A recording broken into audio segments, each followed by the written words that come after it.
Hello, everybody. Welcome to this month's special edition of our live Q&A called Beyond Menopause, Understanding HRT and Health Concerns.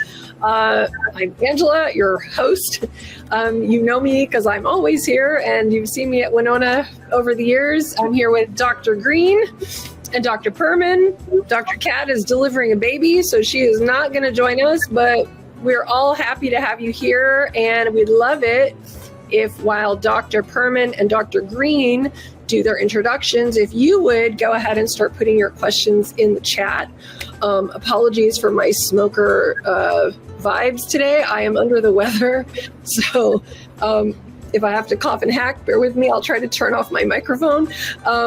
But I'm going to leave it to Dr. Perman to do an introduction, and then we'll pass it over to Dr. Green. Okay. Hi, I'm Sarah Perman. I'm a family medicine doctor. I did my training at University of Kentucky College of Medicine and did residency training there as well. I'm based in South Carolina now, and I have been with Winona for almost 5 months and loving it and learning a lot from Dr. Green. So my name is Mike Green. I am an OBGYN and a lot of your doctor, and also happen to be the Chief Medical Officer of Winona, and we're so glad to have you here. I am located in Lake Arrowhead, California, which is a little town up in the mountains in California, and not what you imagine for California, but and just loving it. I also have a family practice background, so I did a family practice residency and then realized that I needed to do women's health for my career, so I did a whole second residency in OBGYN. So that's me in a nutshell. I'm going to kill a little time while we're waiting for your questions, so please type your questions in. Let me just tell you that if you don't type your questions in, then the three of us are going to have a nice chit-chat, and you're not going to get much out of it. We'll try and come up with something to talk about, but really, we're here to answer your questions, so please type your questions in. It goes a lot better. It's a lot more fun if you do. I just want to talk about one thing real quick that we get a lot of questions about, and that is why do we at Winona typically recommend adding progesterone with estrogen even in women that have a progestin-containing IUD or using other progestin-containing birth control methods like the Nexplanon. And the truth is that from a sort of technical standpoint, the IUDs that have progestin in them or the Nexplanon, the implant, have enough progesterone to protect your uterine lining, which is really the main reason that we add progesterone. The problem is we don't sort of own that IUD, and so we don't really know what's going to happen. I don't know exactly how long it's been in. I don't know if you're going to get it removed or if it's going to fall out or if it's going to get misplaced. And if any of those things happen and we don't know about it, and you're exposed to just estrogen for long enough, it can cause problems. So it's really an abundance of safety that I think it's important for this situation to add progesterone to your mix. Progesterone has some other benefits anyway, so it's not sort of a terrible thing, but really our number one primary thing is patient safety. We want to make you feel better and improve your life, but if we're not doing it safely, there's just no reason to do it. So patient safety is number one, and it's really a safety issue. So for those that are, sometimes we get questions or people think we don't know what we're doing, but that's really the philosophy behind it. So that's probably killed enough time, I think. I see some questions filling up. So Angela, let's go to the board. Let's go. All right. So we're back for our weekly episode of Wheel of Fortune. Okay, everybody. So Leah made a comment, but I want to see if there it is, I think. It's separated. She says she just got on the patch in HRT and it's been 3 weeks and she doesn't feel different. She wants to know if she should up her patch or wait longer. Usually we recommend waiting a couple of months. It takes a little while for the body to start adjusting to HRT. So it's hard to be patient, especially when you want to feel better right away, but probably give it a few more weeks. Yeah, okay. That's a good question, Leah. I know we all want a magic potion. Sadly, HRT is not a magic potion. Maria Yeah, says, this is a marathon, not a sprint, unfortunately. We get wacky with a giant dose, but then we really end up causing side effects and we take more risks. So slow and steady wins the race, and it's hard to be patient, but improvement comes. Yep. Okay. Maria wants to know, how does estrogen impact belly fat?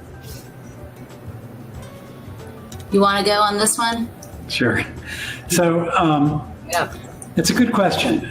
It doesn't directly impact belly fat, but it does impact metabolism and weight loss. And that goes back to impacting belly fat. So one of the things that happens in the menopause transition is that the metabolism changes because of the change in the circulating hormones and the hormonal milieu. So as the estrogen, progesterone, and testosterone levels drop because the ovaries are becoming less efficient, it really changes the way your body handles fat deposition and fat burning. So you kind of change where you put the fat, and it tends to go towards the middle, which nobody really likes, obviously.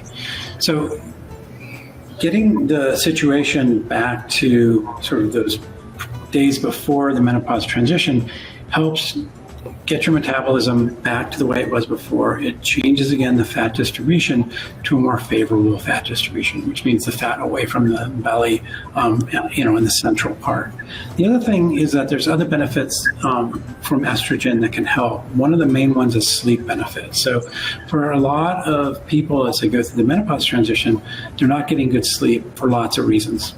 They're up all night with hot flashes, or they're having to pee all night, or even anxiety, and estrogen can help all those things. So it takes away those night sweats. It helps it so you're not having to get up to use the bathroom all night long, and so you get better sleep. But when you get better sleep, that helps your cortisol levels, and it helps a couple of different ways. There was a really interesting study. They looked at, I thought it was interesting because I know, thank goodness, thank you, Winona. I'm no longer doing 24-hour shifts at the hospital, but when I used to do that, what we call post-call, when you're just dead, I'd find that I just eat like crazy and I just eat junk. And they actually did some really interesting studies on this, and it turns out that when you're sleep deprived, your brain goes into this sort of starvation mode, like danger mode, and so it wants you to just grab calories as much as you can. So not only are you eating more, but you're eating things that are calorie dense, that are typically would be poor choices. The other thing is that it also takes away some of that inhibition in your frontal lobe, and so you don't have that ability to have that willpower. So your body's craving more food, it's craving food that's not good for you, and you don't have the willpower to turn it down. So being sleep deprived can really change the way you eat and the way your body looks at food, just from a basic physiology. It's kind of a lot of things working against you. And so when your sleep improves because of estrogen, it also improves sort of that system. And so you're not hungry all the time. You're not craving these fatty foods or chocolate or this kind of stuff. And you have the willpower to resist when you do. So there's a lot of different ways that it works. But those are some of them. All right. Is that for a long answer for a short question? My specialty. Dr. Green is thorough, if nothing else, so you can always rely on that. You're going to get a thorough answer, which we love. I appreciate it. I know some people tell me, you talk too much. Sorry. Nah, you're good, Dr. Green. All right, so we have another question, and I don't know if I'm going to pronounce his name right, but I think it's Isa. She says, how does Winona work? She's new to Winona. So I'm assuming that means how do you onboard at Winona? How do you decide what medication you're going to take?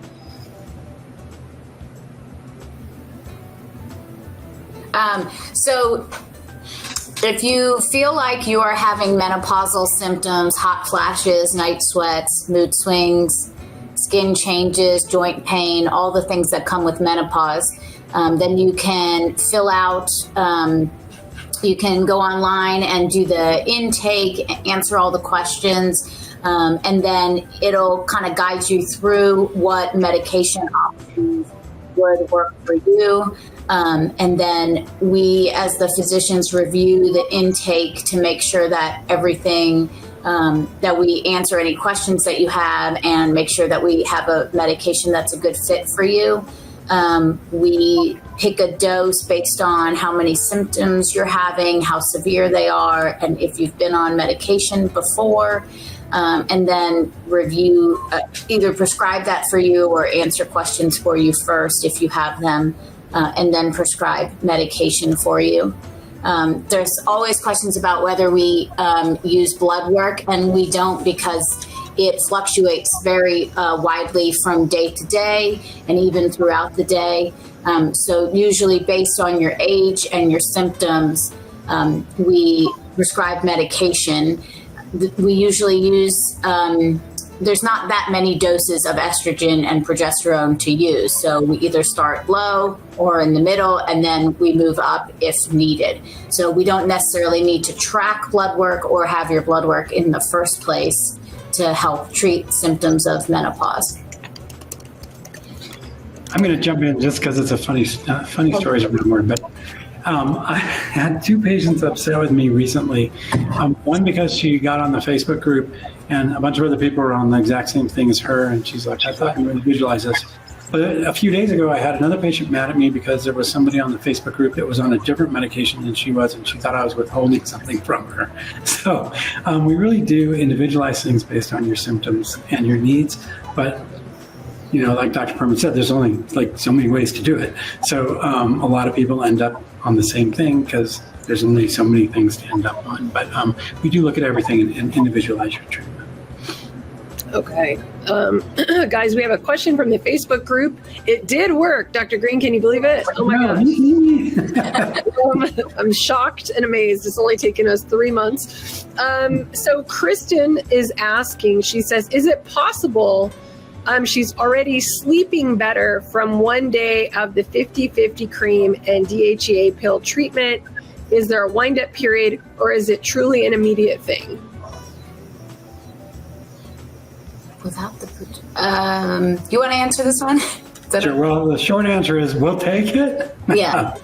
So, you know, I hear this quite a bit actually, and where people are good right away, and then sometimes they're good right away, and then the symptoms kind of come back after a couple weeks, and then eventually they go away again. So I don't know how much of this is sort of placebo. It's like you're all excited, you do this, and so it's better. How much is real? But if you're feeling better, I kind of don't care. If you're feeling better, that's kind of the goal, so it's great. And hopefully this will continue for you, and you'll hold on to this. It's a good sign, in my opinion, when you start feeling better right away. Even if you lose some of that after a few weeks, that tends to come back. We usually know that, okay, this is going to work for you. So I think it's a good thing. That's awesome. Yeah. Also, people on Facebook, I'm going to drop the link to our symptom tracker. If you want to use it, now I know it's a PDF, so everybody, before you say I don't have a printer and I can't print it out, I know. But for those of you who do have a printer, we are working on a more digital friendly version that you can like type into the PDF, but it is a helpful tool if you want to track your symptoms. So Kristen, if you're, day one, that's a great thing to have happen on day one, but as you go, maybe just track it. So then when you go to ask Dr. Green or Saren or whoever your doctor is, you can say, hey, I noticed on day whatever, XYZ things happened or didn't happen. And, it's just a reflex. Angela, most of us are of a certain age that we kind of like paper still anyway. I do. I was in a meeting this morning and I pulled out my notebook with notes. And yeah, exactly. The younger people were kind of laughing at me. Horrified. It works for me. So. I literally take all my notes for these meetings. I mean, I write them out and people are like, what do you do? I'm a Google Docs. I'm a Google Docs gal. Yeah. It's like, if you were born in the early 70s, like this is, or before, this is a big thing. Yeah. So it's not that uncommon to use paper, pencils, pens, not your computer. Excuse me. Okay. So we have another question. Yelena says, can you start HRT if you are still having your period? Yes, you can definitely start HRT if you're still having your period, and that's a great time to start HRT, to start getting the benefits of estrogen and progesterone before you are in full-blown menopause. You'll start getting the cardiovascular benefits, help the cholesterol, reduced risk of dementia, reduced risk of osteoporosis. So yes, the more we know that the earlier you start in the perimenopause transition, the better it is for your long-term success with menopause. Can you say, and this is just to expand on this for a second, like because since we're talking about understanding HRT and the health concerns, like I don't want people to assume that there's always a negative connotation with health concerns in HRT, because one of the positive things about starting HRT early is the benefit of some of the other, say, side effects, but the other added bonuses of sort of the cross-pollination of HRT helping bone health, HRT helping other things, and maybe you want to say a little bit about that. Yeah, like the cardiovascular one is big, and that's kind of newer. So at least when I was in medical school, and I'm sure with Dr. Green as well, there wasn't a lot of talk about how hormone replacement therapy would help reduce your risk of cardiovascular disease. But actually, if you start HRT while you're still having periods or within 10 years of going through menopause, you have a lot of extra benefits, and it might have to do with helping with cholesterol levels, but definitely a lot of cardiovascular benefits in addition to the bone health benefits. Yeah, the big picture on that, the way I like to look at it is that when you look at the data, women that are appropriate candidates, of course, for hormone replacement therapy, that start hormone replacement therapy are more likely to live longer, healthier lives than women that never started. So the net gain is you're going to live longer if you use it. So you can cherry pick and say, well, it increases your risk of this. Yeah, but it decreases your risk of all these other things. And besides the things we mentioned, it also decreases your risk of colon cancer. When used correctly, it decreases risk of endometrial cancer and, probably several other cancers as well. So there's really a lot of health benefits that people don't talk about. And by the way, I'm old enough that I was on the other side of the pendulum before the Women's Health Initiative. So we were writing HRT to everybody because we thought it was good for you like a vitamin. So it was a little more aggressive probably than we should have back in those days. But anyway, but yeah, well said. It really has a lot of health benefits. It's funny because I have a lot of patients ask, gee, is it safe to start, while I'm still at my period? And then I have other patients, well, my period's already stopped. Is it too late? So no, it's not too late on that side either. But it's another one of those things where no matter where you're at, people question. But it's totally a good thing to do even while you're still having your periods. Okay. We have another question from Facebook. Suzanne is asking, does HRT shut down your natural production similar to the birth control pill? Dr. Green, you want to take this one? You're right. That's a big no. And that's one of the big differences between HRT and birth control pills. So the way birth control pills work is they give you this huge dose of hormones, and that dose of hormones shuts your ovaries down. And that's what you want because you don't want the ovaries making eggs. So birth control pills shut the ovaries down. That keeps them from making eggs. And then the birth control pills are completely responsible for your circulating hormones. HRT works very differently. HRT doesn't shut the ovary down at all, really. All it does is it comes alongside the ovaries and adds in that little bit of extra hormone that you need to supplement what your ovaries aren't making anymore. So you still have your natural circulating hormones, and then especially if you use bioidentical hormones like we do, then we add back more of those exact same hormones just to get you back to where you're supposed to be. It's really a completely different thing than birth control pills, which is also why hormone replacement therapy doesn't prevent pregnancy. Yeah. So you got to know what it does and what it doesn't do. And the reason it doesn't prevent pregnancy is it does not shut the ovaries down, because that's not what we want to do. We want to take advantage of every last bit we can get out of the ovaries, but we also want to help you along and provide what it's not making. And it's why you can take birth control pills and use hormone replacement therapy at the same time. Exactly, right. It's also why hormone replacement therapy has a lot lower risk than birth control pills, because your hormone exposure is so much lower. So for instance, if you're over 35 and you smoke, you absolutely cannot use birth control pills, but it's safe to use HRT. Obviously better to quit smoking, but that's a whole different thing. Or if you have migraines with aura, you should not be taking birth control pills. HRT is safe. So it really is a much lower exposure to hormones than it is with birth control pills. Most people, I remember when I told my wife, she was surprised. Really? Birth control pills have more risk? Yeah, a whole lot more risk. Well, it looks like a smaller dose because of the milligrams, but different different strengths, different medicines. Yeah, they're totally different types of hormones. And controlled blood pressure also is another one where you can take HRT, where you can't necessarily take an estrogen-containing birth control pill. Excellent, yeah. Right. Okay, Eileen wants to know, and Sarah, I'm giving you this one. How long can one use HRT? Until what age? It's like trivia right here. Good question.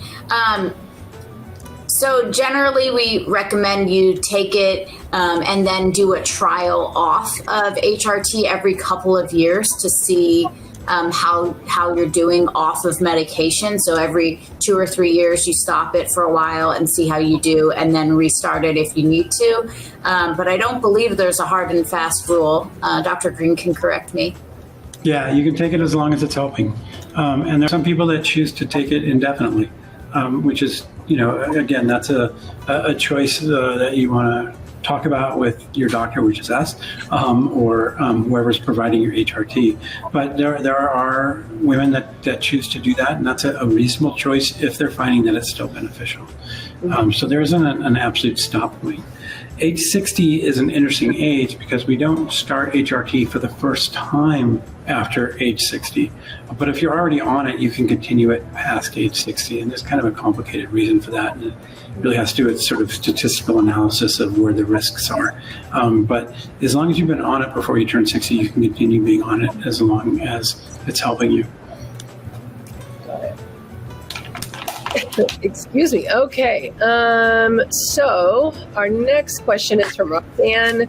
She is asking, she says she wonders if HRT treatment might affect her ADHD. It seems to have gotten worse since she went into perimenopause. It should help, especially if one of your symptoms of perimenopause is brain fog. Then it should definitely help with sleep, help with brain fog, help with mood changes. So it definitely shouldn't make it worse. We like to hear that. Okay. Next question. Let's see. Let's get one from our Facebook group. We have a couple people kind of commenting on the other questions from before, which was saying that a lot of people in the Facebook group are saying that they've received relief in a matter of just a couple of days from starting their HRT treatment, which is great. So the next question we had on Facebook is from Zaida. She says she just had her dose adjusted. She started with DHEA pills and estrogen cream and is now doing estrogen, progesterone cream, and DHEA pills. And she's been doing this for over a week, and she's waking up sweating at night, and this wasn't happening before. So she wants to know if that's normal. Dr. Green, want to go on this one? You're up. So, yes, anytime we change the dose, it can cause some initial side effects. And the reason is the body doesn't like change.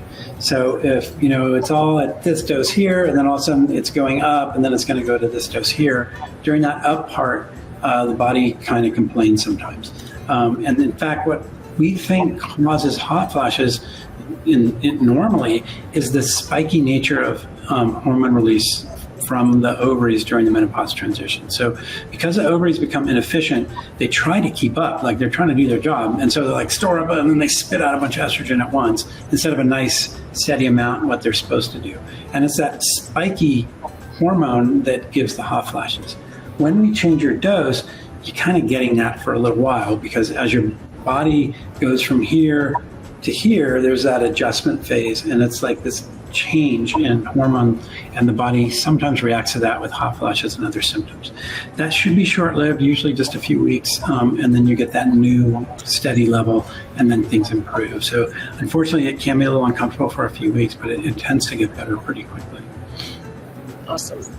All right. Excuse me. Sorry. No, it's okay. Thank God we're like not, in person, huh? I don't want what you have.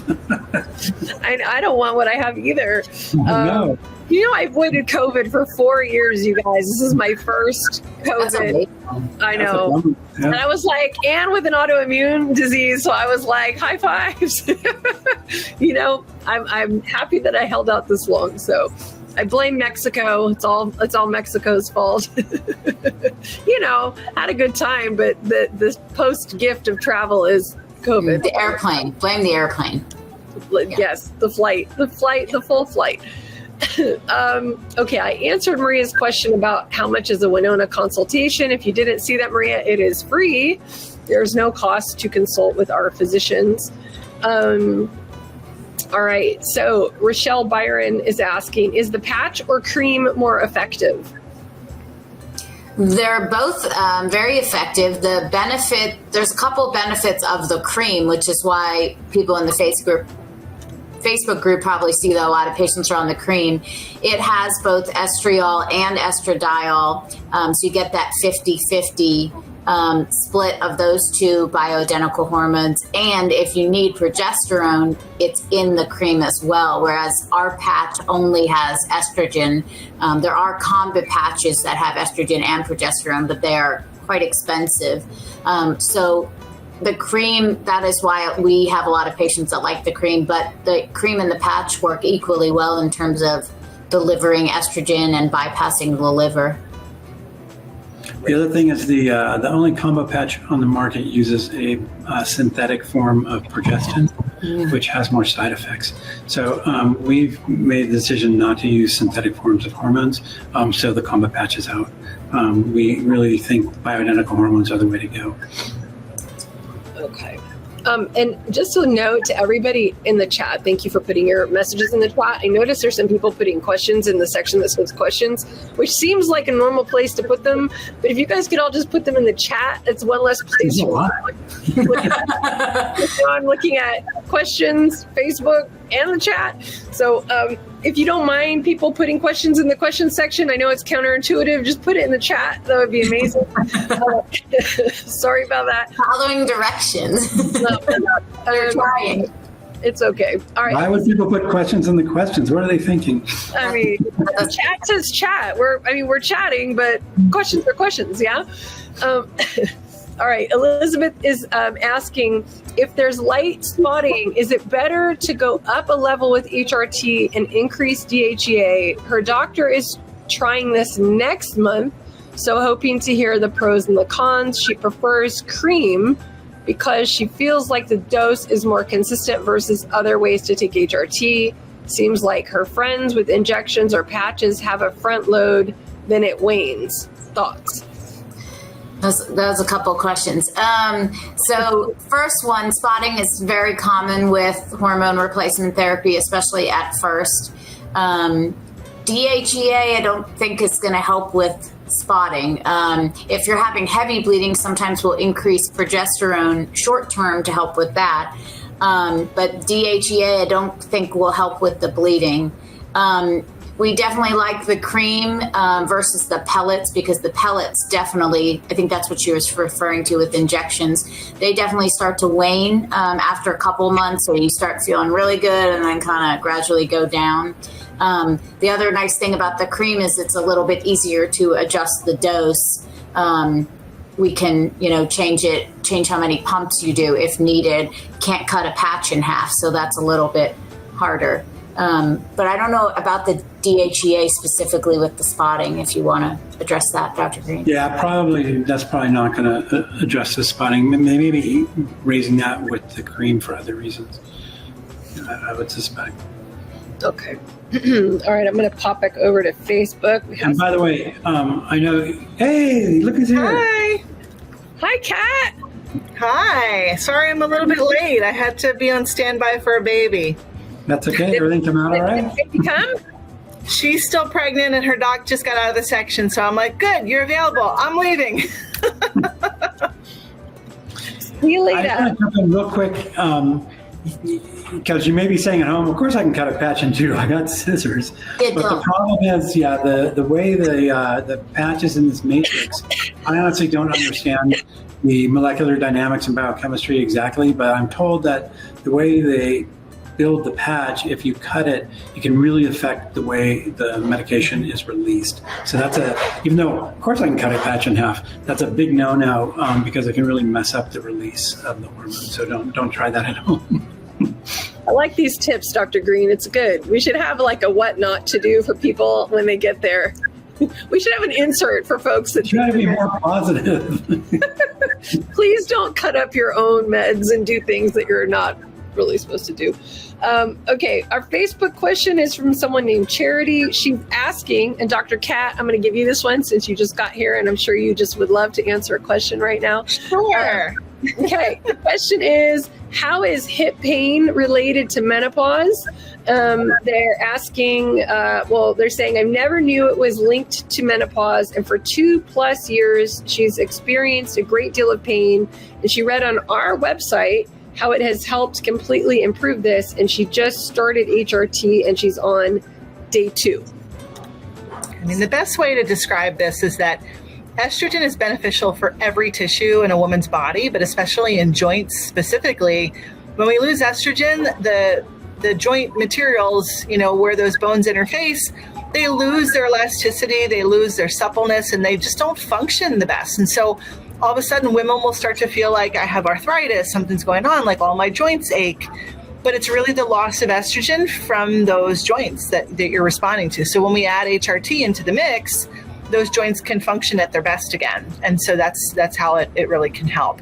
And I've had a few patients that don't get a lot of hot flashes or night sweats, but they really just complain of insomnia and joint pain. And then all of a sudden HRT fixes those things. They've seen every specialist. They've been worked up for arthritis, and nothing has helped and until they get on HRT. And it seems to make a big difference for a lot of patients. All right. Fantastic. Okay, I'm going to go to the question section. We were just saying, Dr. Kat, before you got here, that some of our people who might be new to our Q&As have been putting their questions in the question section, which seems super smart to do, but it's not in the chat. So unbeknownst to me, there's a bunch of questions in the question section. So we're going to answer Tammy's question next. She says she's taking vitamin D, magnesium, and omega-3 supplements. And she wants to know, are they necessary to take with the 50/50 cream and DHEA? And she wants to know, what are other people taking with their DHEA? They surely can't hurt. Omega-3 fatty acids is good for cholesterol. Vitamin D is good for bone health. Magnesium, good for overall health. So those are fine to take. The HRT doesn't affect those vitamin levels specifically, so it's absolutely fine to take them. Vitamin D is great if you're working on preventing osteoporosis. B12 can also be helpful, especially if you're worried about hair, skin, and nails. Some people will take biotin as well. Not sure what other... Calcium. That's the one. That to me, that's the big thing missing from it. I didn't mention calcium. Yeah. So I would add calcium. But not too much. My trick is 1 or 2 Tums a day is a good amount of calcium, and it's dirt cheap. And if your body needs calcium, you don't need to buy, $100 a month calcium. Just go to Costco and get some Kirkland branded Tums, and that works just well. And it also helps your heartburn. Sometimes it's calcium carbonate, so it's an easy way to get calcium in. Okay. I'm a bit of a cheapskate, so that's what we do at our house. Just get it in bulk, Dr. Green. Get it in bulk. Kirkland. Kirkland. You can get your jeans there. You can get your antacids there. I mean, it's one-stop shopping. All right. Helene is letting us know she's 49 and stopped having a period when she was 42. And she says at first she had no symptoms, but for about a year, she's had numerous menopause symptoms. And she's asking, are there any natural supplements that we could recommend before using HRT? And there's a secondary question, which is, does HRT affect blood pressure? So something like Estrogen, which has black cohosh and soy, might help some with the symptoms. But like we were discussing before, you're probably not going to get the long-term health benefits that you would get with HRT, like cardiovascular health, prevention of some cancers, like Dr. Green said, help with osteoporosis. So it certainly can help with symptom control, but maybe not with the all of the benefits that you can get with HRT. What was the second question? The question was about, does HRT affect blood pressure? Oh, it shouldn't. Okay.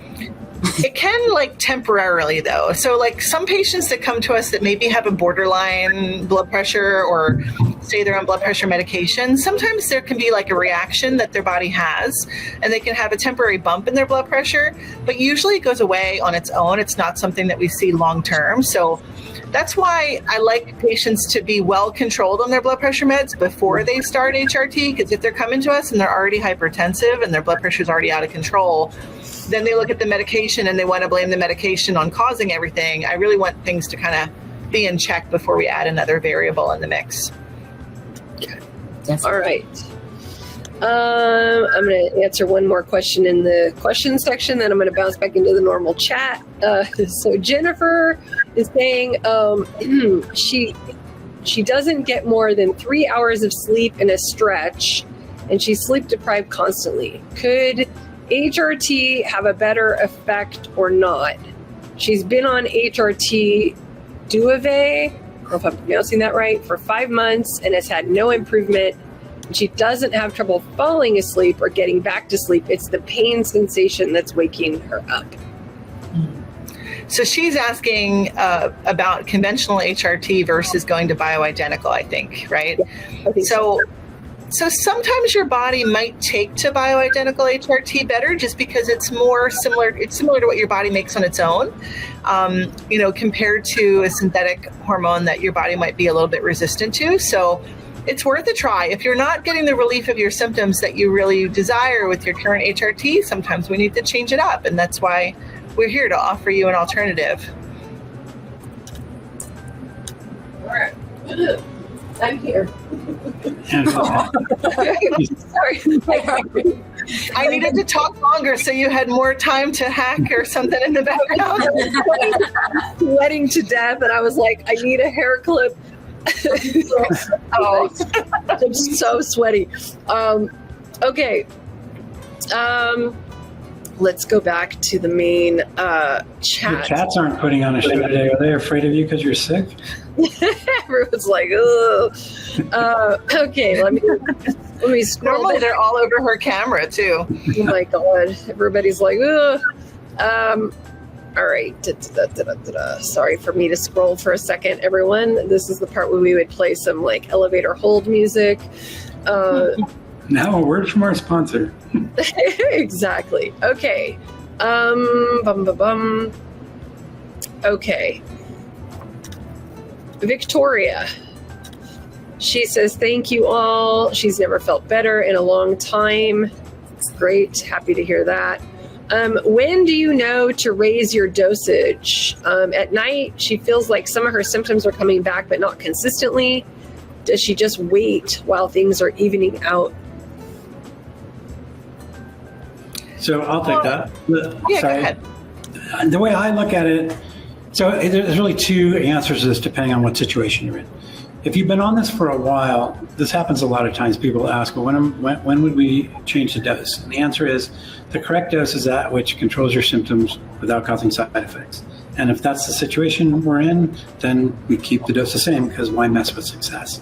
If we're not controlling your symptoms, then we may need to adjust the dose upward. If we're causing side effects, we may need to adjust the dose downward. So that's kind of the big picture. If you're just starting, then you want to give the medicine enough time to work so that you don't end up on a higher dose than you need. So if you haven't really allowed the medicine to do its thing and you start messing with the dose, you're constantly changing things. As I said before, the body doesn't like change. And so you start chasing these symptoms of changing the medicine, and you end up on kind of crazy doses. So you really want to be patient and let your body get through the transition period and let the medicine do its job, and then see where you're at. And usually that's, you check in at about 10 weeks after you start the medicine. If you've been on it for a long time and now you're finding symptoms start coming back, that's a time to increase the dose. So that's why I would look at that. Okay. Celicia has a question about her bones. It's a good question. She says she has osteopenia, and she wants to know if bioidentical hormones will protect her bones, and she's asking if there are any studies on osteoporosis prevention. With HRT, the short answer to this is that adding estrogen back into your system of any kind is going to be beneficial for you if you already have osteopenia. However, if you already have osteopenia, and depending on what your T scores and Z scores are, you might also need an osteoporosis prevention medication, because you might need more than just hormones alone. So whoever's managing your bone health, that's something that you'd want to discuss with them. But we do know that estrogen is protective for bone, but it can't make bone be recreated that's not there. And so that's why the calcium supplementation is really important. Vitamin D is really important, but also there's other medications out there that are more potent to prevent the progression to osteoporosis than just hormones alone. So that's a discussion you definitely should have with whoever's managing that for you. Mm-hmm. Okay, the next question is from Anna. She says she started 3 days ago with her treatment, and she wants to know when she should start seeing results. Well, normally you should start to see some results within a few weeks. A couple days is kind of early. Your body is still getting used to the medication, but we don't really see the optimal benefit for a lot of patients until we're into month 2 or 3 sometimes. But normally it's the vasomotor symptoms like the hot flashes and night sweats that will respond first. A lot of patients, want to see the benefit of the weight loss like yesterday. That really doesn't come until like months 4 to 6 on the treatment. And in my experience, the weight loss really comes once we get you at an optimal hormone dose and your other symptoms are in well control. Then we start seeing the benefit of the weight loss later. But I know that we're a society that wants instant gratification, and we want to see that result like yesterday. So you just have to be patient, let the medication get in your system, get to an optimized level in your body, and you'll start to see results. And while you're waiting for that to happen, really try to do what you can with sleep hygiene, prioritizing your sleep, drinking lots of water, staying well hydrated. I think we're all kind of chronically dehydrated, especially in the summertime, depending on where you live.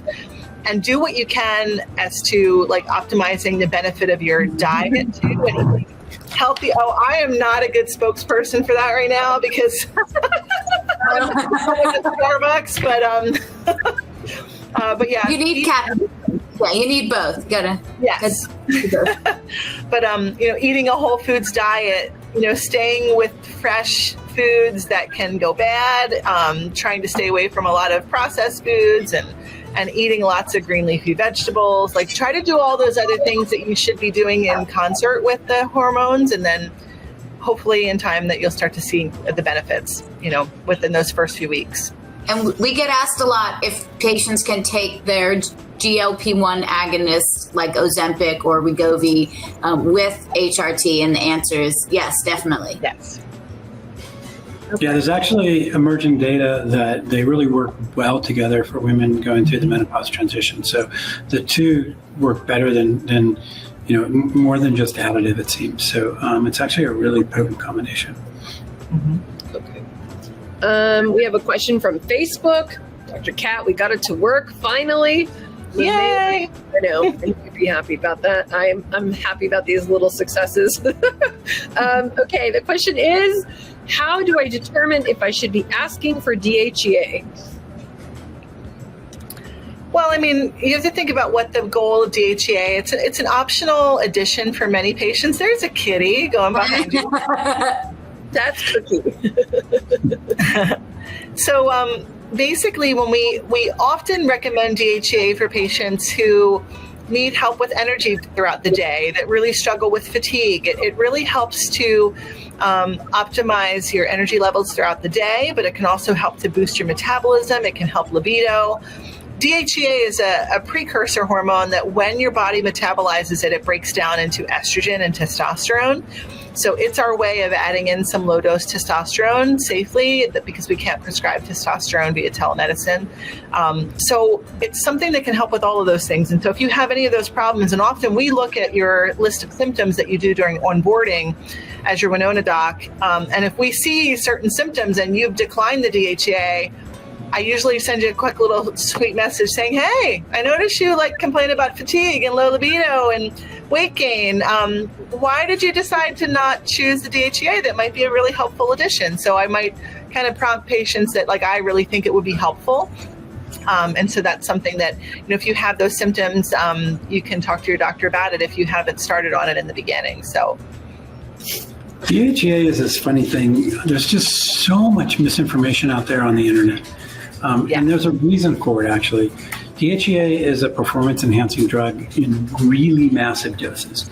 So I have bodybuilder friends that use these gigundo doses of DHEA, and then they actually take an estrogen blocker so that they don't get the estrogen part of it. But they do that as, in addition, these are the guys that are using testosterone and stuff. And in addition to their testosterone, it's often part of this whole milieu.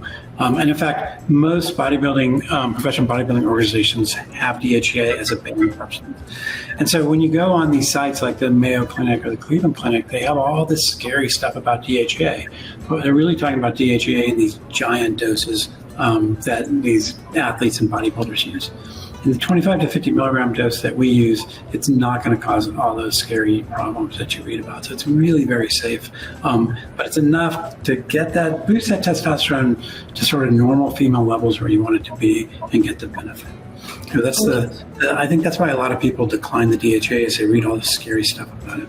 Mm-hmm. We do have a lot of patients ask if they can continue their SSRI with DHEA because there's some information about that with the high doses of DHEA. But with the 25 or 50 milligrams, you can take your Paxil or Prozac or any SSRI or SNRI, which is pretty commonly needed in the menopause transition anyway. So that's not a reason not to take DHEA as well.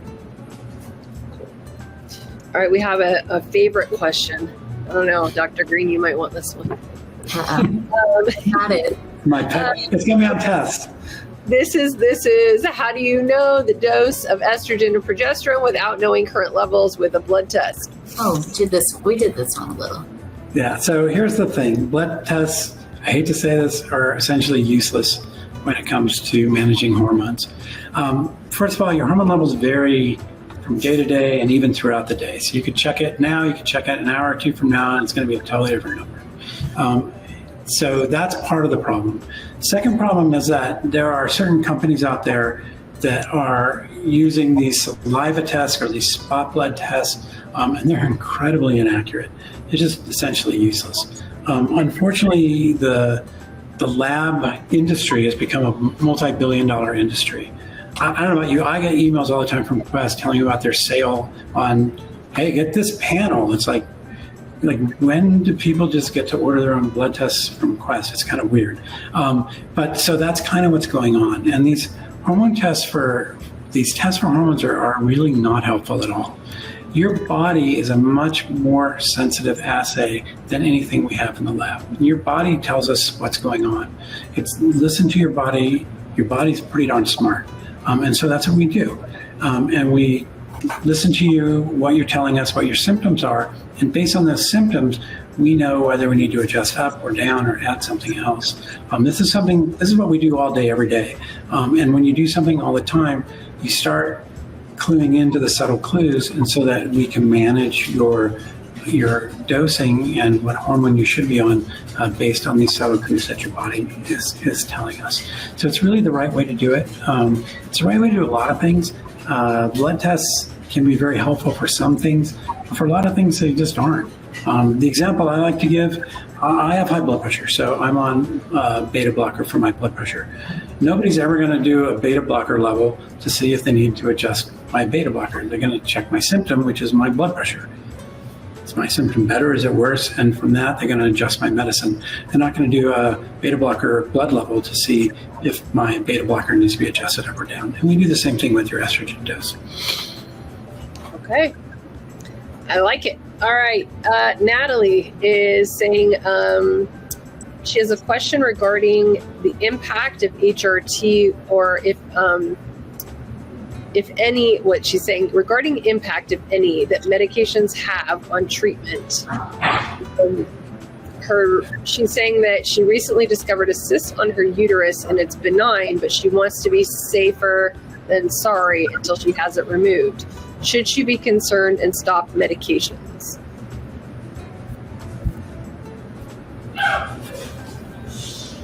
Kat? Looks like that's mine. I'm sorry, I was answering an Epic chat message while I was kind of listening. So, what is the main question? What is she asking? She's basically asking, so she has a cyst on her uterus and it's benign, and she's currently taking HRT, and she wants to know if she should be concerned and stop her medication. She's just not sure if it has any impact on what's going on there. So we don't typically get cysts on the uterus. Cysts are something that we typically see in the ovary. If there's a growth in the uterus, usually we think about fibroids, we think about polyps.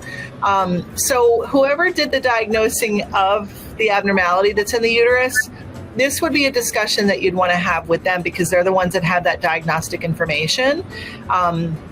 Generally, when someone has a new abnormality, if they're having symptoms that are bothersome, if it started, after they started HRT, I have had some patients pause based on, what their doctor that's examining them is recommending, because, we're here as an adjunct to your in-person physician, but we can't examine you through the computer. I can't look at your imaging, that sort of thing. So that's something that I think it's really important to discuss with them. Okay. All right. We have a good question from Jill. She wants to know, can HRT help control cortisol issues? Indirectly, yes. So, your female hormones that you're taking with HRT are not going to directly act on the adrenal gland and change your body's production of cortisol. But what happens is, when we get you into a happier place as far as your whole environment in your body and the overall well-being of your body, generally cortisol levels, and cortisol, for those that don't know, is our stress hormone, basically. When we are in a fight or flight state, or we're in a high stress state, the cortisol levels are very high. And often for a lot of women going through menopause who are sleep deprived, who are dealing with hot flashes, night sweats, having the brain fog, not being able to focus, not functioning at our best, our stress response goes up and up and up, and our cortisol levels are high. Once we get all those other symptoms controlled with HRT and we get you feeling more like yourself again, feeling better, generally as a second order effect, the cortisol levels start to decrease as well. So it's not like a direct response, but yes, it generally does help with time.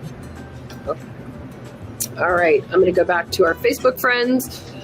Question from Jennifer is the absorption of the cream as effective as the HRT pills or patch? Yeah, so I usually compare the cream and the patch together compared to the pill. Basically, it's just about processing. And so it's about how the medication gets absorbed in your system. So when you take a pill, it has to be traveling, from your throat down to your stomach, gets absorbed by your gastric contents, gets processed and broken down by your liver into the bloodstream to get to the intended tissues. Whereas when you take a transdermal or topical or via the skin method, like a patch or a cream, the medication is absorbed right into the tissue and gets into the bloodstream that way. So you're bypassing the whole gastrointestinal tract. So for a lot of patients, they have less side effects, less GI problems. And so patients tend to like the transdermal methods. I find they're better tolerated for a lot of patients. They have less side effects than the oral pills. But it's really a matter of preference. If you are not someone that's going to remember to put a cream on, or you're going to forget a patch, and you already take pills, so pills fit into your lifestyle better, you do what's best for you. You have to remember to take the medication for it to be effective. So. And it also is a good option for patients that have had a gastric bypass, gastric sleeve, Yes. Crohn's, or any kind of IBD kind of symptoms. It's probably better to stay away, if you can, to stay away from the pills, but definitely gastric bypass for sure. Mm-hmm. That's good to know. Okay. Lara is telling us that she's postmenopausal at 50. Perimenopause started in her mid-30s. She's 3 weeks with the 50-50 and DHEA. Hot flashes have subsided, sleeping through the night, libido and vaginal health trending in the right direction. Mentally feeling better. She can't believe she waited so long to try HRT. Okay, this is not a question, that's just compliments, so we're happy to hear that. Great.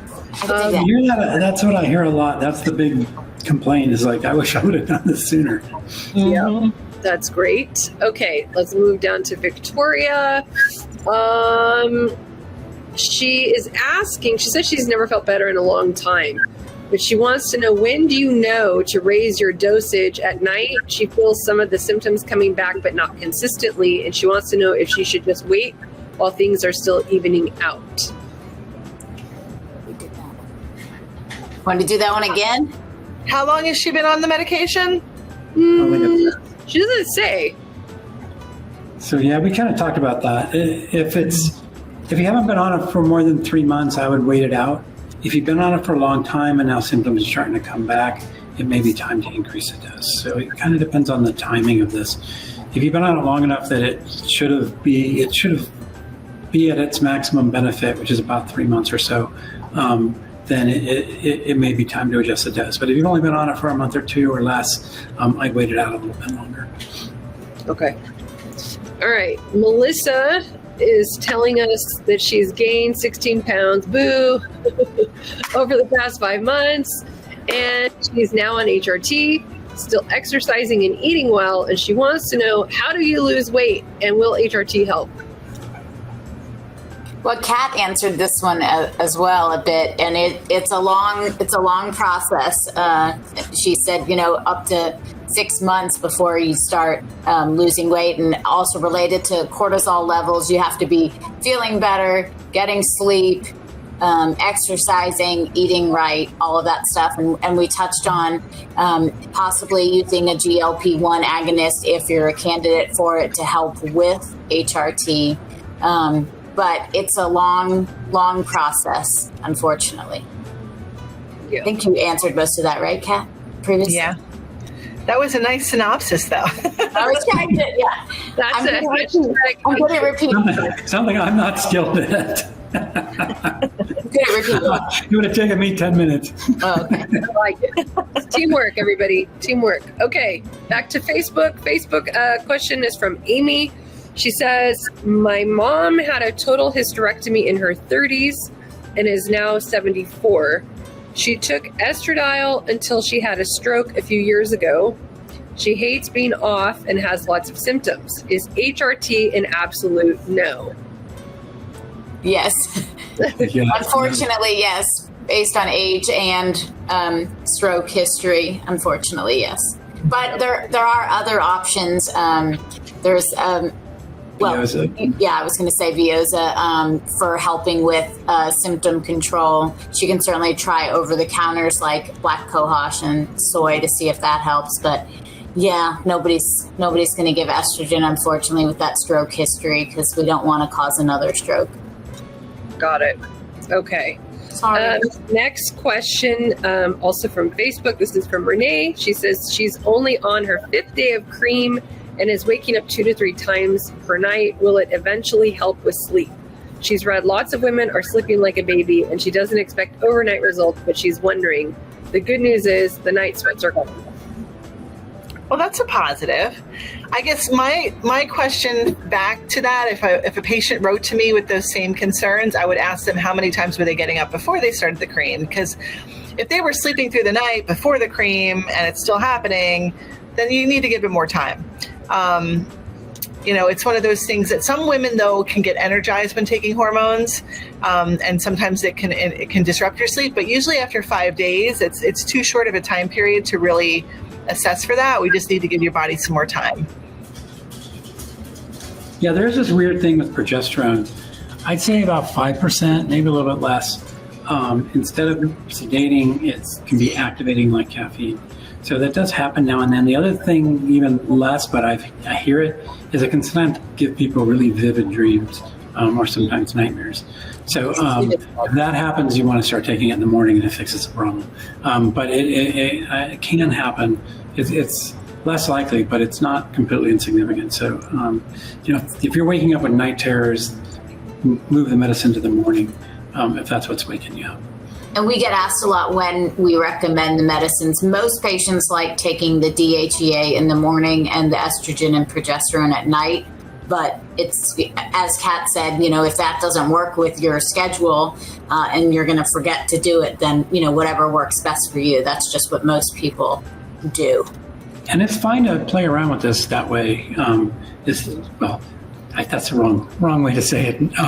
But as far as timing goes, it's okay to try different times of the day and see what works best for you, because everybody's individual. Everyone's body. We don't recommend you play around with your dosage without talking to us. I've had a few patients that do that, and it turned out they were taking way too much and starting to get some side effects. And they just thought, well, if I felt good at 2 pumps, I just kept going. I added 2 more and I added 2 more. And I'm like, no. Another big disclaimer.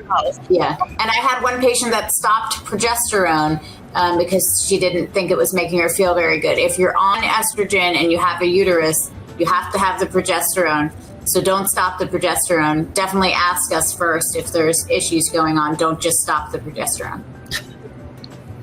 All you guys out there who like to self-medicate, yes, just a little here, a little there.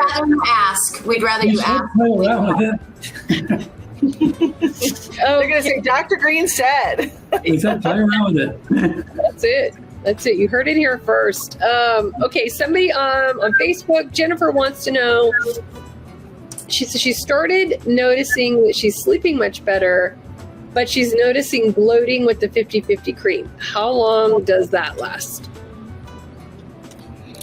I think in my experience with most of my patients, I think the bloating is worst in the first 2 to 3 weeks and then starts to kind of taper down and get better as your body gets acclimated. But for some patients, it could be a little bit longer than that. I think every one of us is unique in how we respond to the medication. Okay. We have so many questions. I just want to be mindful of our time. You guys okay to keep going? I may have to run because I'm getting a few messages here and there. I need to go see another patient soon, but we can do some more.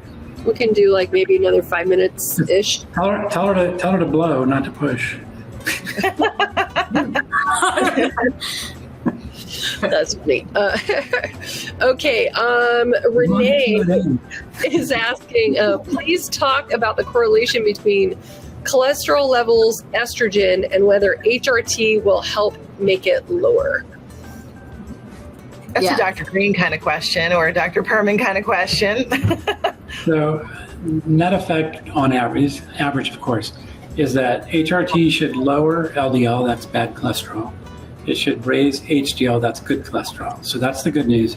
It can raise triglycerides, which is bad. So 2 good things, 1 potentially bad thing. But generally speaking, it usually has a net good effect or positive effect on overall cholesterol or lipid levels.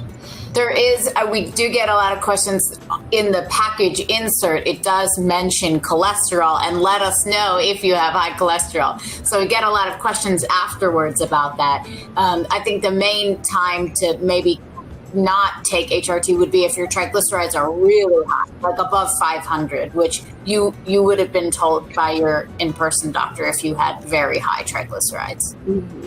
Yeah, these package inserts. The package inserts, is that what you're going to say? They're scary as hell. I know. I would never take anything. They have to put everything down there. So the way I like to describe it, when you're watching TV and a commercial for a drug comes on, and they spend about 7 seconds telling you that this is the greatest thing in your life ever, and then the next 53 seconds telling you how it's going to kill you, but the whole time there's this happy couple on a swing holding hands.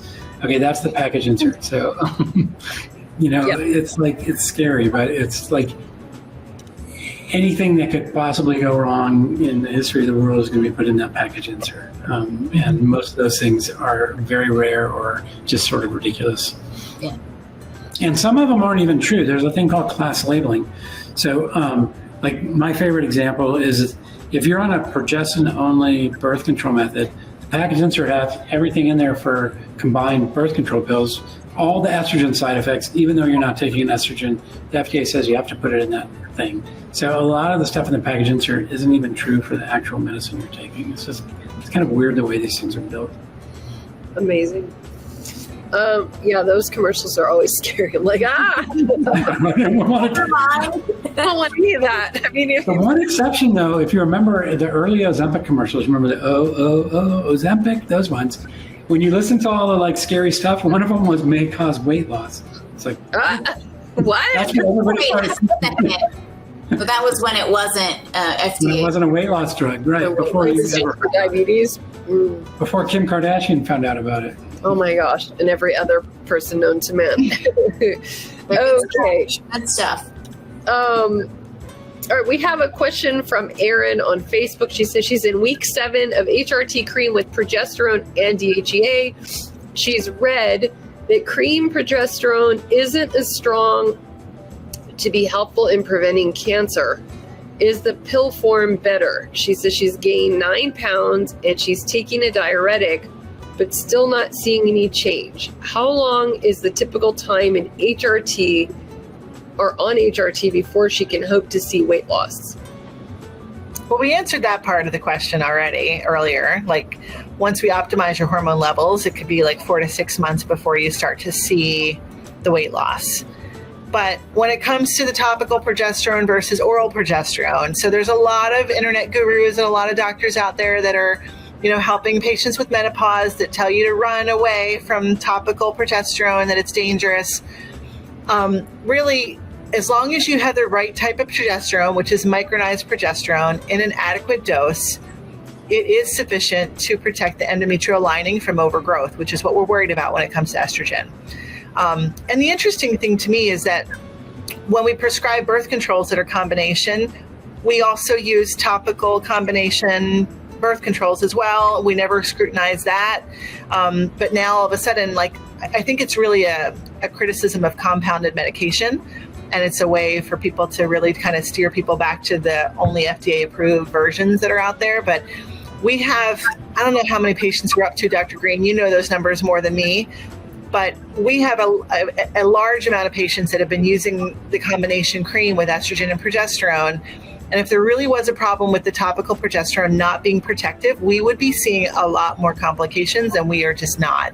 Our patients are doing very well, and we're not seeing that as an issue at all. So that's something. Tens of thousands of patients over the last 3.5 years. So even if something was rare, we'd be seeing it, and we're not, and we track that. The other thing is, the problem, one of the problems is you can buy a progesterone cream on Amazon without a prescription.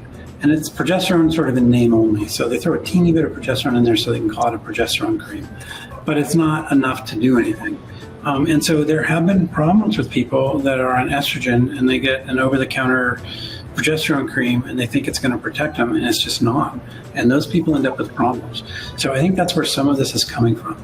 If you're going to do this, you need to do it right. And so you need a quality compounding pharmacy that knows what they're doing. You need doctors that know how to manage compounded drugs so that the dosage is correct. And you need, quality products. So that's, for us, as I've said before, safety is our number one concern. if I relieve your hot flashes, but I kill you, I haven't done you any favors, right? So, we got to take care of your health.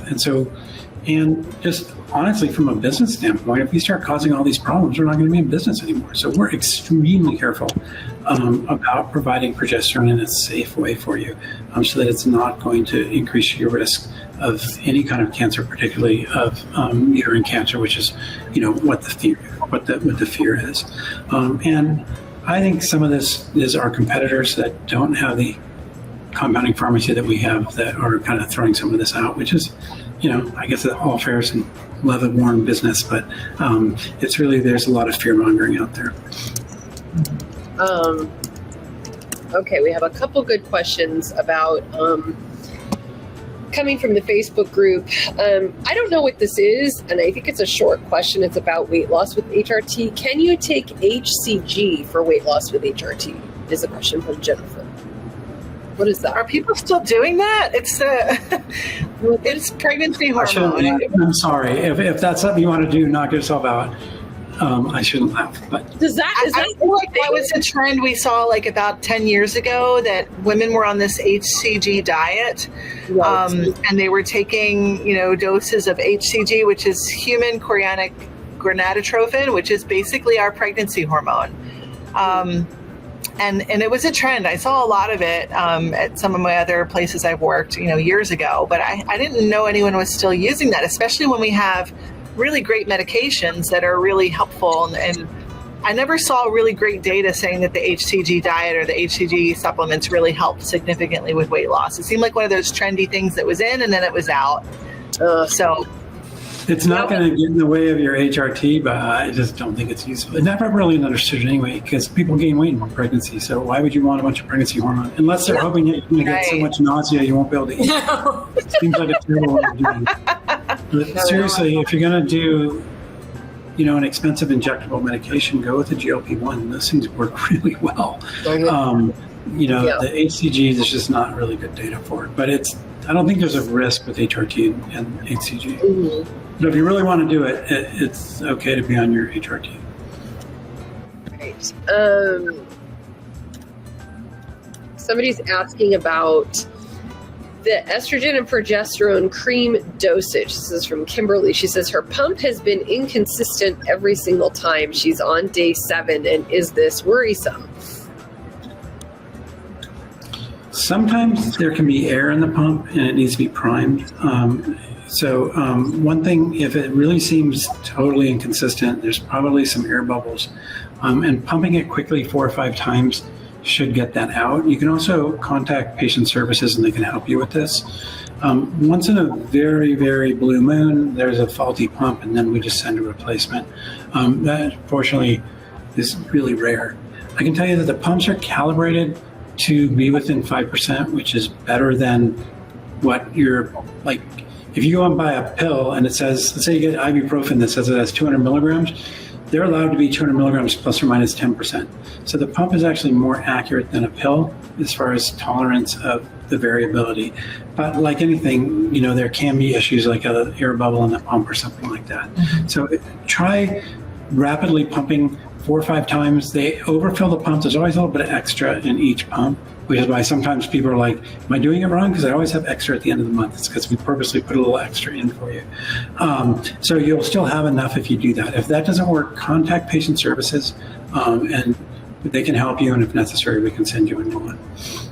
Okay. And I think for most patients, they do a pump on one arm and then rub the arms together, so not getting it on their hands and not wasting any. So that's the best way to do.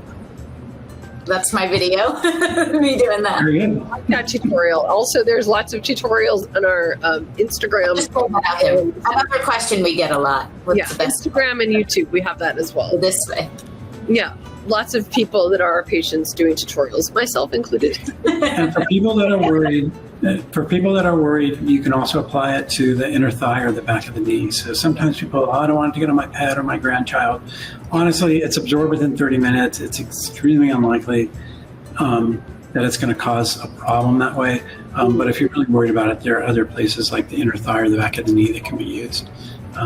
We have had occasional patients whose dog just loves licking this off of them. That would be right. My dog would do that. Have cats. So I'm very sympathetic to those patients. They write, and I'm like, oh, I understand. My dog sleep in my bed. I get it. Oh yeah, so does mine. But yeah, my dog's forced me not a liquor. My cat's a liquor, but yes, I have that problem as well. Not with HRT. They love to lick off like lotions. Lotion. It must taste good. I was like, what? Love lotion. So my cat likes to lick my finger, and then I do this to her, and she's all happy. Anyway, Animals. I tell you. Okay. Here's a question from Jessica. She says, if I am under the care of my gynecologist, shouldn't I just get my HRT through them? How do you and my in-person doctors communicate? Am I just relaying info? Well, so we really exist for patients that don't have the option of a doctor who's willing to prescribe. I mean, ideally, if you have a doctor that you're going to, that you have a relationship with, you're going to talk to them about your symptoms, and they're going to say, yes, great, I would love to help you. Here's your HRT.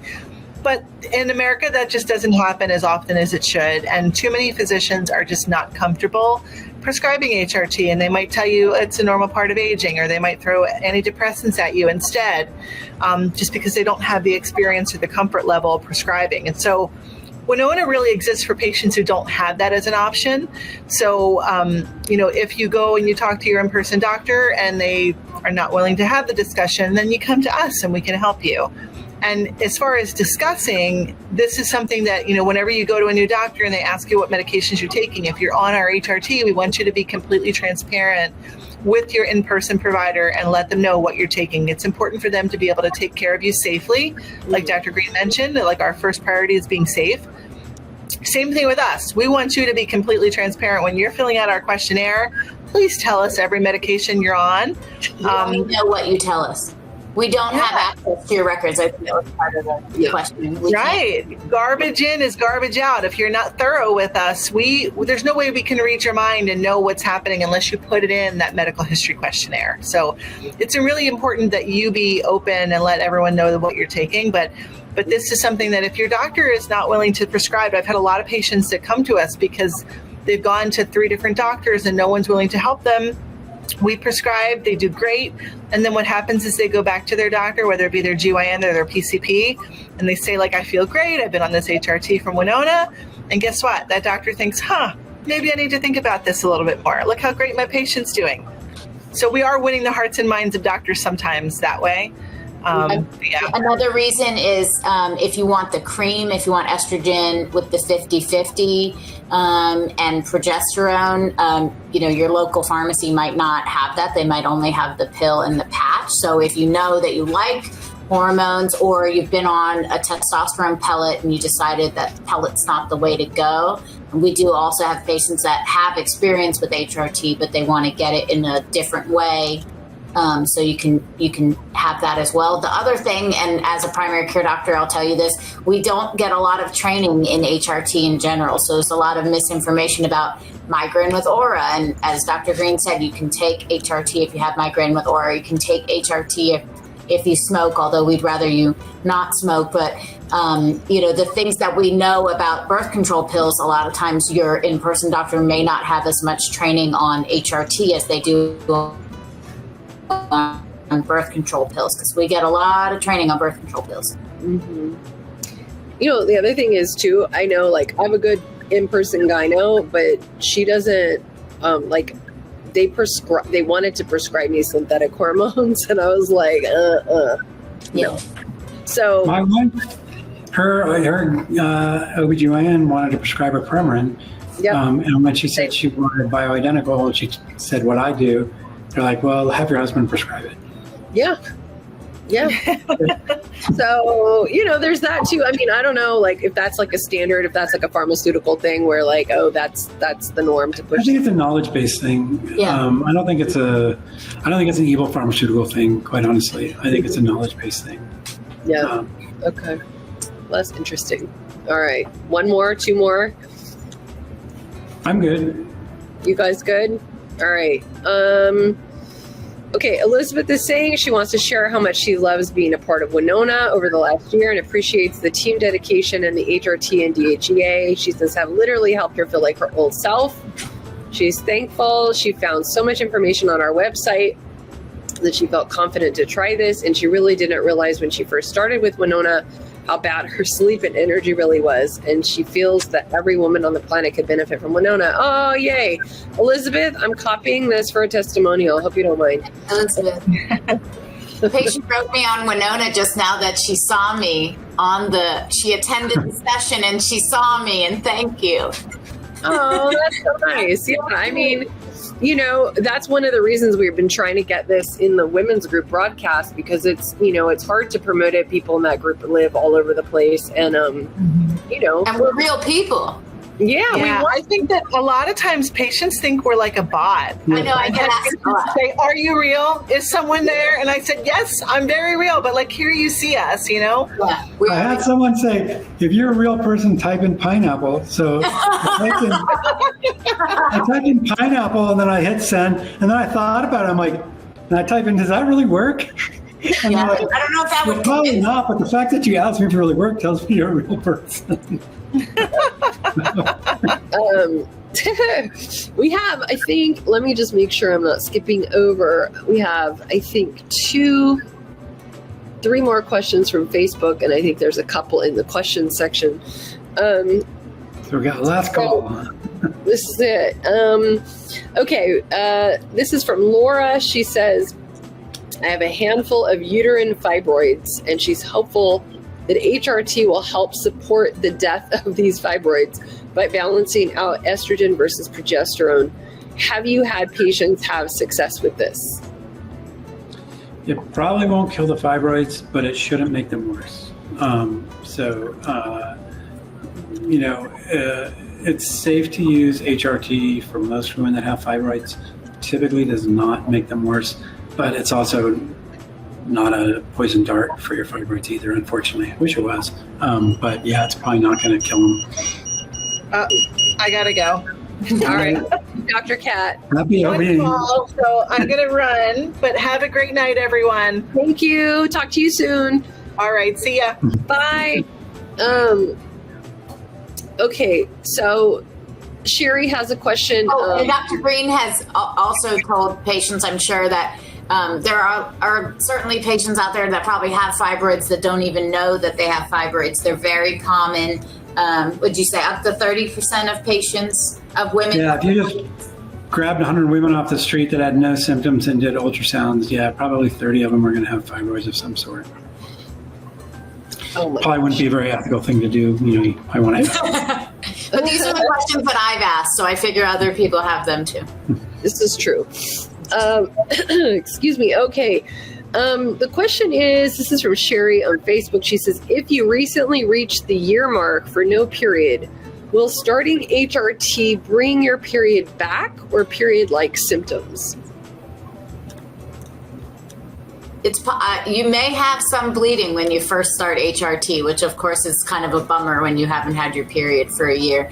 But we do see that patients have bleeding or spotting or kind of messing with when they were supposed to get their period. And that is common in the first couple of months of taking HRT. So unfortunately, yes, it is possible. But it's a short-lived thing. So we're talking about a cycle or two. And then you should go back to whatever your normal state is. So if you're not supposed to be having periods anymore, you're going to continue to not have periods once you get through that adjustment time. So this isn't like it's going to bring your periods back, right, and kick you back out of menopause. It just sometimes triggers a little bleeding in the first month or two. But after that, it really shouldn't. All right. There's someone who is asking in the chat about the name Winona. And how we got our name. And so you know, Winona means firstborn daughter. It comes from the Sioux Dakota word Winona, which means firstborn daughter. It encompasses womanhood, and I'm reading you the definition off of our website. I do not know this by heart. I do know it's firstborn daughter, which I think is great because it actually means something to us. We're thinking about the wisdom in women, especially the firstborn, and that every woman is a daughter experiencing life's transitions and evolving through time. We want to honor the strength and resilience of Winona women. And when you think about what it means to be firstborn, the trailblazers of all things, and we like to think Winona is a trailblazer in its own right. So If you're a second or third born, you're still welcome. I'm Yeah. the fourth. Yes, we'll take whatever, wherever you are, wherever you fall in the timeline. We're happy to help all women everywhere that are in need of Winona. So I think we have maybe, let me just check here, a couple lingering questions. Nancy, estrogen doesn't seem to prevent belly fat and weight gain. I had flat belly and 125 pounds for years, and she feels defeated. She says, is this something to just accept? No, I mean, no, I don't think it is. I mean, HRT can help, and but it takes time. If that's still not working, there are other things that can help. But GLP-1, as we've been talking about, can work in combination with HRT to really work on that as well. And of course, exercise, doing your core work and that kind of stuff. But my wife and I were in a hotel having one of those breakfasts. It was a Embassy Suites, and they have that big open atrium with the omelet bar and everything. But anyway, and it was like an old person convention. There were all these like really old people, and people were coming down before they had like showered and put their makeup on. And I asked my wife, I'm like, when do people just give up? Just like never. I'm like, good, because I don't want to give up. But there were some people there that had. So I say, don't give up. And there's every reason to think that you can work on it, and it's not inevitable, and it can be helped. Mm-hmm. All right, I think we're going to close with this last question, which is funny, not funny. The question is from Erin. She wants to know, can she use the vaginal cream on her face? No, but we hope to be coming out with a facial estrogen cream with tretinoin. But no, please do not use the vaginal cream. Great question, but don't use the vaginal cream on your face.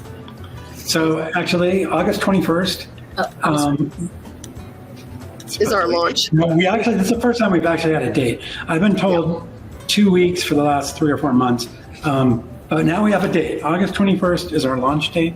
And we'll be launching an estradiol with tretinoin cream, which should be dynamite. My wife's actually sampled it because we've been trying different formulations, and we've been sending them to some of the people close to Winona to try it out, and she absolutely loves it. So that is coming. But yes, the vaginal and also the body cream is not formulated for your face. It can cause a lot of bad side effects. Please don't use it on your face. But good question. Yes. Also falls into the category of self-medicating. It's a reasonable question. It's a good great thought. question. It's And we'd rather you ask than not ask and then find out later. Yeah, sure. Then have problems. These are all great questions. Saren, you're awesome. I'm so happy you are joining us today. Thank you. Thank you. Yeah, it was so fun. And 9 o'clock here, so woo. Woohoo. Yeah. It's a great, we had a lot of questions, and we always have a lot of questions, but we had a lot of extra questions, I think, because we were able to reach the people in the women's group today. Yeah. So plus we had the question channel open. Yeah. Questions and the chat. People in the women's group, thank you. Also, thank you to Rose in our social media department for working with me while this was going on to send me questions so I didn't have to keep looking at the feed. I appreciate that very much. It's hard to do the job of 4 people. So thank you to everyone, and to Dr. When you're Kat. sick, Angela, thank you for coming on when you're sick. Yeah, you know what? Today's a lot better than it was yesterday. If this would have been yesterday, we would have had to be creative. I'm just glad I don't have a fever today. I sound terrible, but I hope that, I don't know how long COVID lasts, you guys, but I hope it's not too long. I'm really not having it. So, yeah. 2 weeks, maybe? 2 weeks. 10 days, 2 weeks? Yeah. Or long Depends. COVID, Could be shorter, could be longer, hopefully shorter for you. It sounds like you're on the mend, so that's good. I hope so. I mean, I hate being a prisoner of my own home. I'm kind of like Instacarting everything. And I'm like, could someone bring me some matzo ball soup? Could someone bring me? Everyone said, like, we're not coming near you. We'll deliver it at the doorstep. Yeah. Yeah. So, but thanks everybody for being here. I appreciate it. And to all the people out there listening, watching, the replay will be on our YouTube channel. You can find Winona by Winona on all your platforms. Just type it in. Winona.com works now too. Yes, and We find out when the website will be available to Winona.com very soon, if not already, which is great. Makes all of our lives easier, hopefully. But again, see us next month. It's always the last Thursday of the month at 4:30 PST. We want you to join us. Our website, you can register in advance for these webinars if you are signed up for our emails. We will also let you know about the webinars in our emails or our live Q&As in the emails. If you have questions, send them to customer service, send them to your doctor in the patient portal. Send it to Dr. Perman, Dr. Green, Dr. Kat. Don't send it to me. I'm not a physician. But I'm happy to forward on your info. You can always send me a hello anytime. And we will see you here this time next month. And we will answer more questions. Okay. Anything to add, the two of you? You guys good? No, you guys, it was a lot of fun. I love coming on. And I learn too. Whenever I get to listen to Dr. Green and Dr. Kat, I learn as well, which is always nice. So we're all always learning. That's it. Community of peers. I like it. All right. Thanks, everyone. We'll see you next month. See you then. Bye. Bye. Bye.